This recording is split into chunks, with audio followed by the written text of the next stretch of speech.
been a very difficult time for higher education, not only during COVID, but leading up to COVID. My university is actually not firing people at the moment because we did all that 2 years before COVID, starting 2 years before COVID. So that's the neoliberal agenda, to kind of shrink universities and really kind of move from depending on precarious, workers to just shucking them, yeah, and making the permanent staff basically pick up the work for free. So I do feel very lucky in a way to have, I feel lucky to have a job, but I'd like to use my voice to speak out for those who don't. This is a poem called Organizational Change, which is in Britain is a euphemism for basically removing people, stripping people from the organization. Organizational change. People I've worked with for years aren't here. Resignations tendered, severance volunteered for. Apparently, they chose to disappear, though their emails sounded notes of fury and false cheer. Between the lines, I strain to read a riddle score. People I've worked with for years aren't here. There's to be no drama, we are told. No Shakespeare, restoration comedy, radio plays, or theatre visits anymore. Apparently, they chose to disappear, along with paper roll calls, summer's leaves, mere remnants of a whole world being shown the door. People I've worked with for years aren't here. The blameless executioners have shed a corporate tear, but no gold fountain pens or encomiums are in store. Apparently, they chose to disappear. My friends who loved their jobs, held words dear, now just echoes in this institution's hollow core. People I've worked with for years aren't here. Don't tell me that they chose to disappear.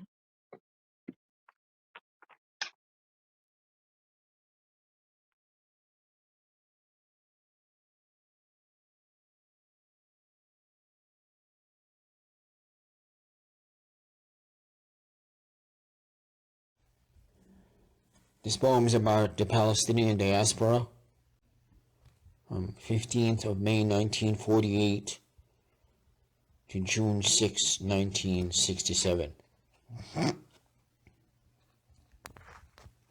Nakba.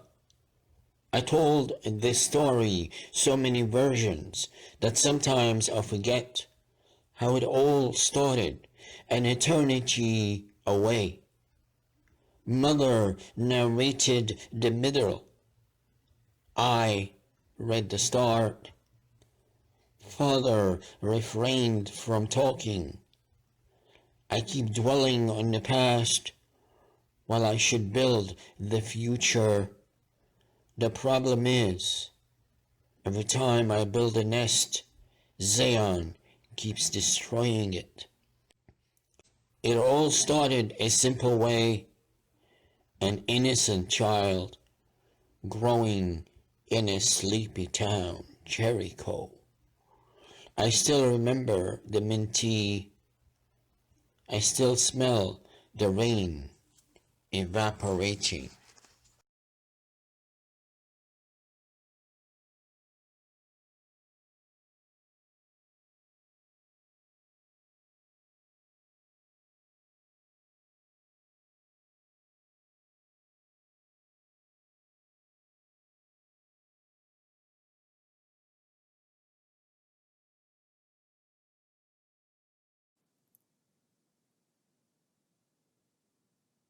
Put your address on, take out your drum. All our hearts will beat as one. The silent tales will be sung. We will not turn back time. Put your red dress on.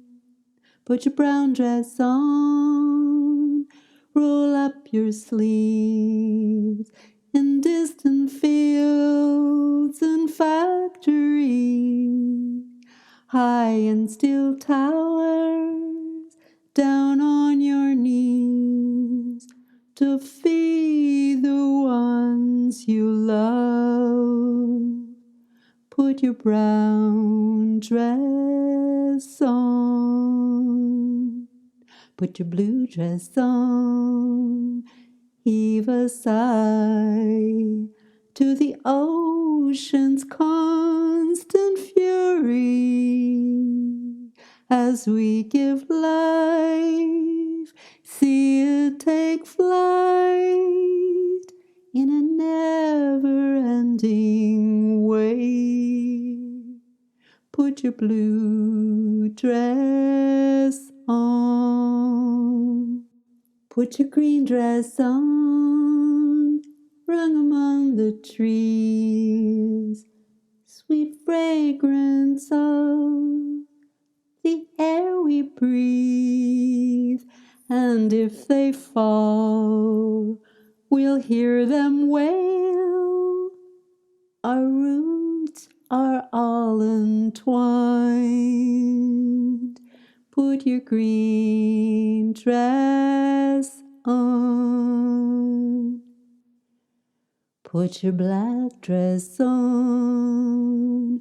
Walk behind the hearse to mark the day that became a curse. The faceless ones with us remain from a different time. They call our name. Put your black dress on. Put your white dress on. Embrace the sky among fireflies on a moonlit night, soft shimmering beneath the stars. We've come this far. Put your white dress on. Put your red dress on. Take out your drum.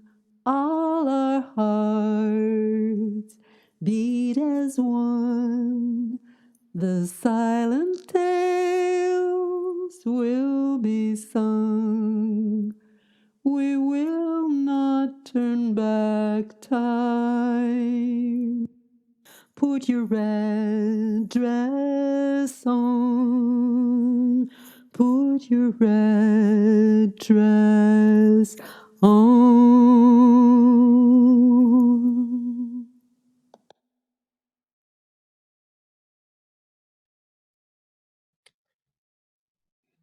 No more nets.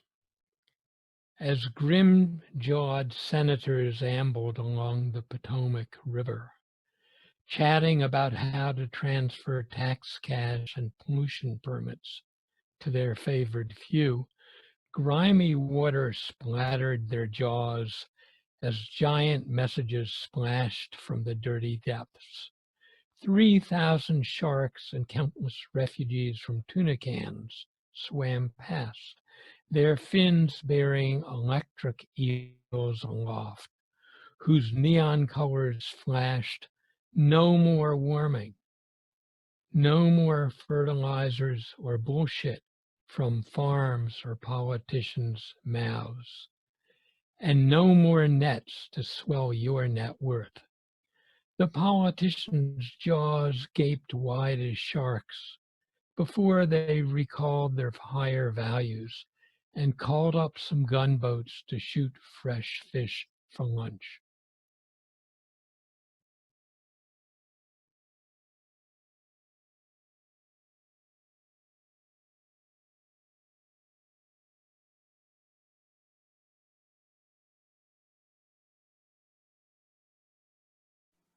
I sing despite my tears.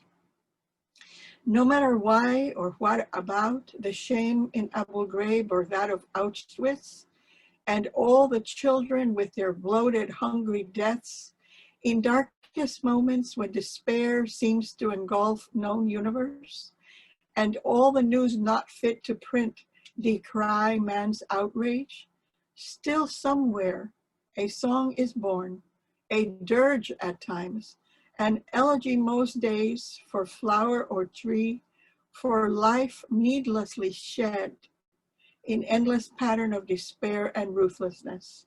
And yet within there is a verse which urges peace and joy and all the beauty of the day.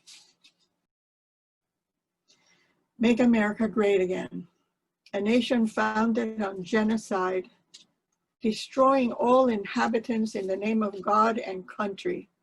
Make America great again. A nation that rose to power on the backs of slaves, sold for profit, raped and lynched on a whim. Make America great again. A nation that became an empire on the backs of other peoples, countries, always abused by manifest destiny. The city on the hill was always founded on a lie, and the empire always strikes back. The system is in place. The torture and murder today and tomorrow are not excusable incidents. This is the way it was. This is the way it is. This is the way it will be unless we say no more. The government is complicit at the highest levels. Law enforcement is a weapon of mass individual destruction. What do you get when you protest and nothing changes?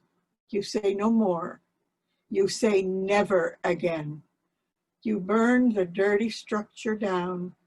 There is a time for protest and a time for revolution. Make racism wrong once and for all.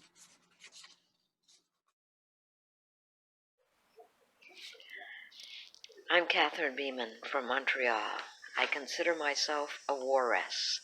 That's the feminine of warrior poet, fighting imperialism with weapons of poetry and love.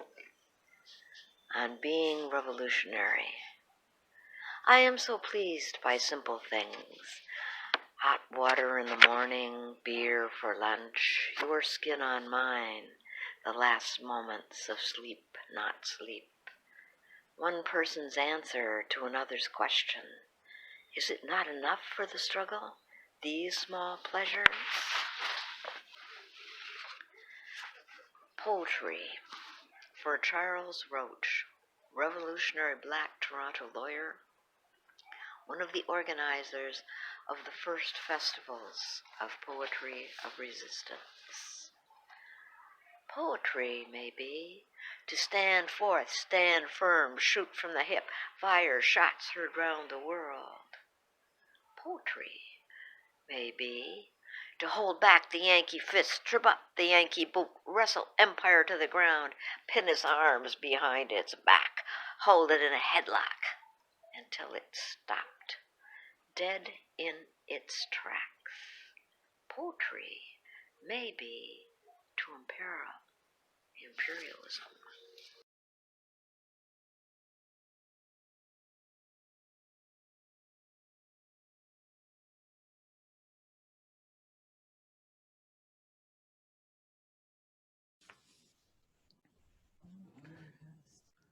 Ooh, what a little movement can do. This is for all the activists worldwide who've been out in the streets for 2 months or more, particularly here in the US, in Minnesota, Portland, Oakland, New York City, etc. Quote, there are decades where nothing happens, and there are weeks where decades happen. Vladimir Ilyich Lenin. Ooh, ooh, ooh, ooh, ooh, ooh, ooh.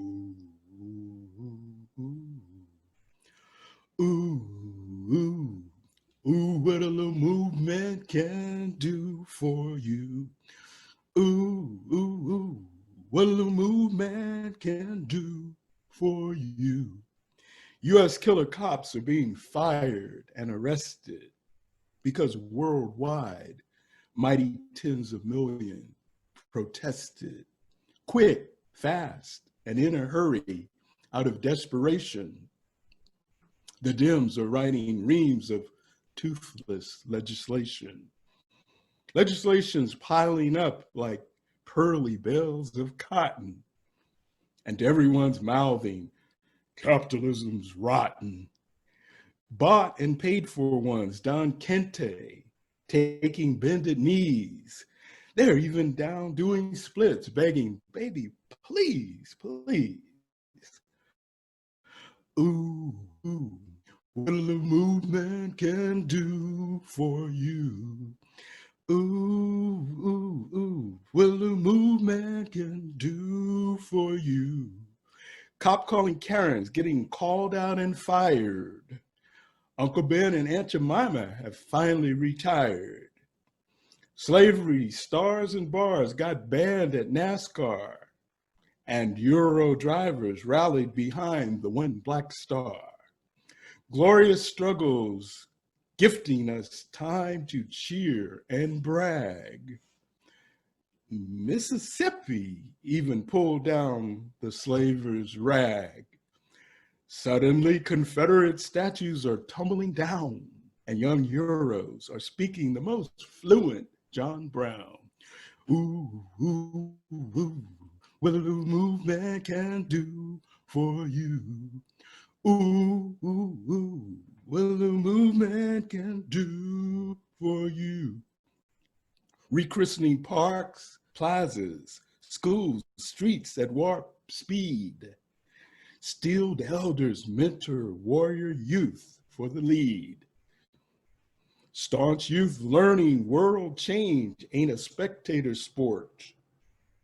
Joining longshore workers, shutting a major world port.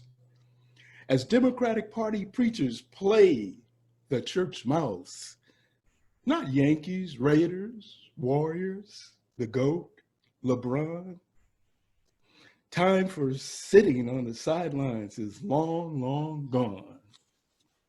Ooh, ooh, ooh, what a little movement can do for you. Ooh, ooh, ooh, what a little movement can do for you. New generations learning in College of the Streets, testing in tear gas and other phenomenal feats. Youth beaten, maced, tear gas, arrested and tortured. Don't pluck bad apples from a whole rotten orchard. Growing weary of pleas for peaceful coexistence. Learning the awesome power of active resistance. Street heats clearly shouting, normal don't live here no more.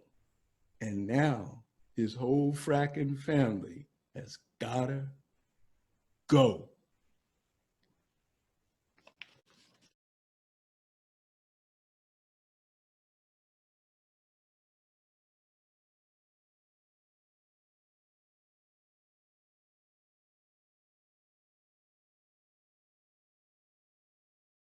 The title is And Still He Survived.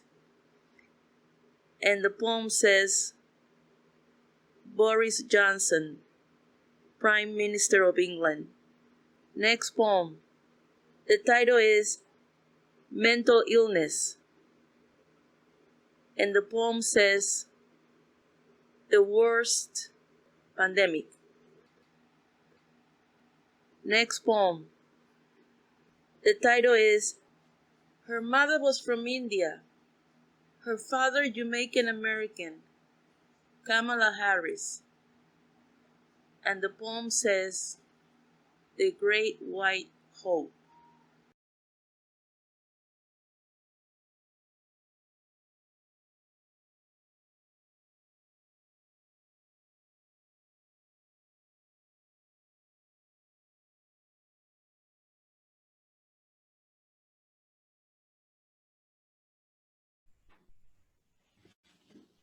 Excuse me. Excuse me, I butt in across the room. I don't know the rules here, but I know we were once from the same tribe. Threads from tattered flags pull me towards you, float along the ocean that fools the eye with its expanse. We are salt, we are water, we are sand. Pogroms and raids, marches and parades, a border, a wall, we've seen them all. We stand for migrant justice.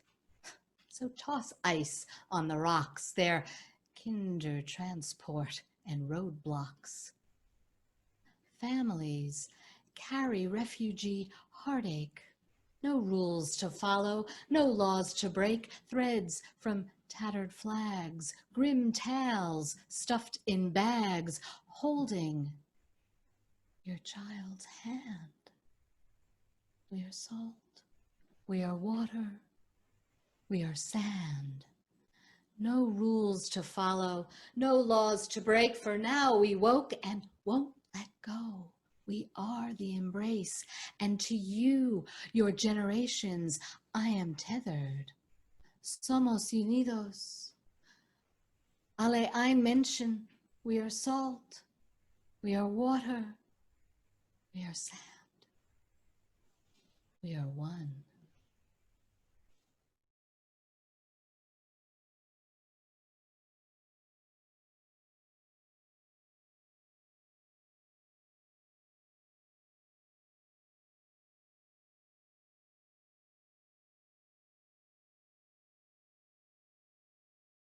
For Henry Kissinger. Is it too late to curse you, Henry?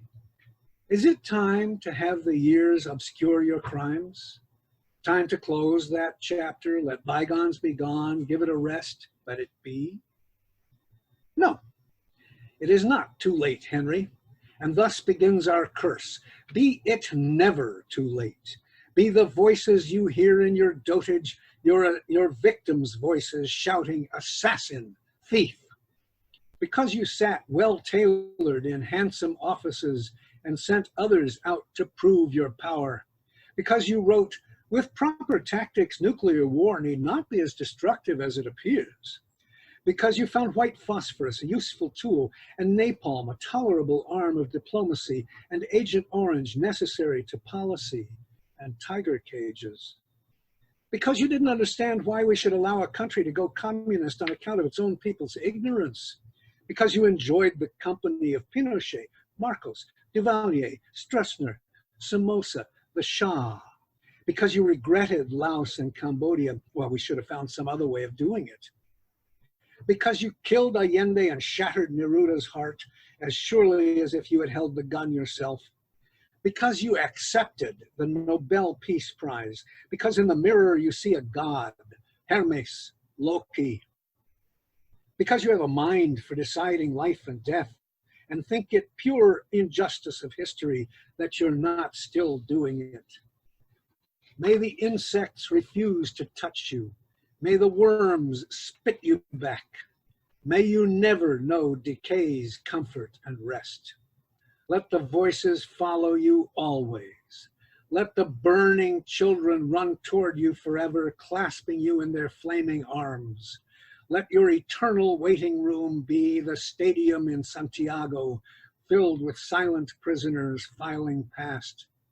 Each one stops to look at you, and you, with all the time in the world, cannot look away. None mentions bruises, burns, missing fingernails, teeth, faces. Each only recites a name: Elena, Guyen, Christofis, Babijin, Laureano. And one of them hands you a snapshot of his daughters, another his unused high school registration card, a third the unfinished history of her family. A fourth holds out a stuffed penguin, one at a carnival moments before his arrest.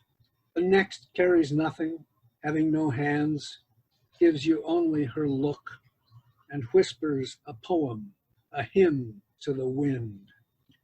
The line of the disappeared goes on, and you will stand rooted, seeing them at last. And always, always will you hear the songs of love Victor Jara continues to sing, even without his tongue.